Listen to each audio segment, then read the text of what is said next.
Namaskar. Welcome to Camp Siksha. This particular question is from IIT Advanced 2015 paper, and this question is from the section called you can say अमीन अमीन से कह लो या फिर इसी question को आप phenol वाले chapter से कह लो, क्योंकि हो क्या रहा है, कुछ ऐसा हो रहा है कि इस अमीन का डायजोनियम सॉल्ट बनेगा। डायजोनियम सॉल्ट बनके इस OH के पैरा पे या उसके ऑर्थो पे जाके आपका ये डायजोनियम सॉल्ट जाके अटैच हो जाएगा।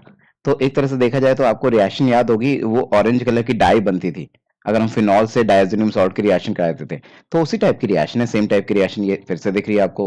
इंपॉर्टेंट है, ये काफी बार आईआईटी ने रिपीटेडली पूछ रखा है, तो आप देखना जरा। सबसे पहला स्टेप तो यही है कि आपको पता है कि अगर आपके पास बेंजीन है तो उस बेंजीन पे उसने क्या कर रखा है, एनिलीन है। एनिलीन का उसने क्या किया, NaNO2HCl से रिएक्शन कराया। NaNO2HCl से रिएक्शन करा के 0 से 5 डिग्री सेल्सियस पे यहाँ पे बन जाता था डायजोनियम सॉल्ट।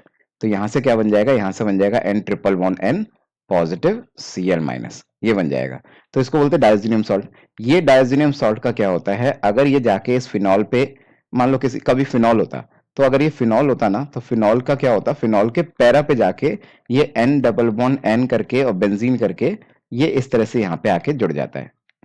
ठीक है, तो फिनॉल के पैरा पे प्रेफरेबली ये चीज जुड़ती है। अगर पैरा पोजीशन खाली ना हो तो फिर ऑर्थो पोजीशन पे जुड़ता है।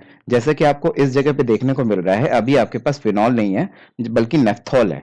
अगर आप देखोगे तो ये आपके पास नेफ्थॉल है। नेफ्थॉल का OH का पैरा पोजीशन तो ऑलरेडी ऑक्यूपाइड है, तो वो तो वैकेंट है नहीं। तो फिर कौन बचा, ऑर्थो पोजीशन बचा। ऑर्थो पोजीशन में इन दोनों पोजीशन में से मोर एक्टिवेटेड ये पोजीशन होती है। अगर आपने एरोमेटिक रिएक्शंस सीखे होंगे तो उसमें आपने सीखा होगा नेफ्थलीन की ये ज्यादा एरोमेटिक रिएक्शंस यहाँ ज्यादा होती हैं, तो ऑर्थो में भी यहाँ पे ज्यादा होगी। ठीक है, तो मैंने आपसे क्या बोला, अगर पैरा पोजीशन खाली होती तो पैरा पे ही लगाता मैं, अगर पैरा पोजीशन खाली नहीं तो यहाँ पे लगाऊंगा।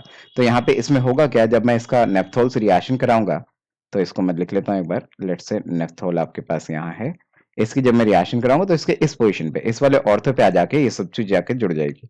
इसका मतलब क्या होगा, ये जो आपके पास नेफ्थॉल था, इस नेफ्थॉल के इस ऑर्थो पोजीशन पे N डबल बॉन्ड N करके और यहाँ पे आपके पास बेंजीन, ये बन गया। This will be a product. तो ऐसा प्रोडक्ट क्या कहीं पर नजर आ रहा है, देखना जरा। आपको दिख रहा होगा कि फिनॉल आपके पास नेफ्थॉल है, नेफ्थॉल के ऑर्थो पे इस पोजीशन पे जाके N double bond N PH, यही बन गया। तो ये ऑप्शन नंबर ए से ही मेरे को नजर आ गया, ऑप्शन नंबर ए आपका प्रोडक्ट आपका बन रहा है। इसका मतलब है कि the correct answer for this question must be option number A only. Okay, so I hope I helped you. Please subscribe Camp Shiksha.